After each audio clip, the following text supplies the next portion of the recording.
Welcome back to the KOAM Morning News on Fox 14. We got Shannon Becker with us live in the studio to go over his big 3 news stories of the week. Good morning to you, Shannon. Good morning, Elise. Let's take a look at the live and local stories that were keeping us busy this week.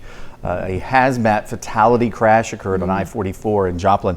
It closed down the highway for 9 hours, if you can believe it. And it just kind of snarled traffic all through 7th Street and Dunawig.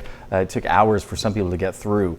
Now, they did open up the interstate after about 6 hours. They pushed everything off to the off-ramp. But, I mean, the hazmat, it was a corrosive. Something like that has to be treated correctly when they move it off the highway. They had to put it back into another truck, etc. But more details on that crash as the Joplin Police Major Crash Team continue their investigation.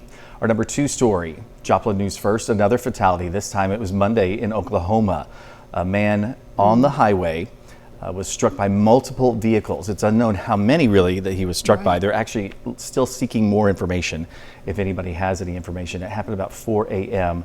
It was 3 to 4 miles from the Missouri state line. They had to close the highway. That's like 3 miles of backed up traffic there. They closed it at the state line, Missouri and Oklahoma. But multiple times. Yeah, it is very, very tragic. Yes, absolutely.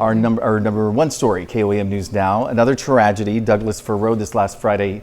A lady was weed eating in her yard and a alleged DWI driver swerved off the roadway, struck and killed her, left the scene. We were there as they were investigating that crash till late in the night, and then they sent out a bolo.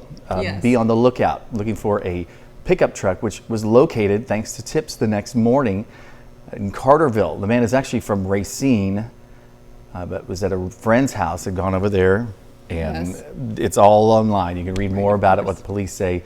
Still that next morning, he blew over the legal limit, according to paperwork. And he's now facing multiple charges. Yes, in fact, DWI with death involved. And then our bonus story of the week, there's a GoFundMe now online for a family of 6 who lost everything in this intense house fire. Kansas State Fire Marshal is investigating actually what occurred. The house is completely gone, as you can see here in our videos. No one was injured inside the home, but they did have 4 firefighters that suffered injuries due to the heat and the extreme heat. And it's going to be another warm one today. I know that Lindsay's been talking about that. I avoided floating away this morning. I know. You did? I did as well.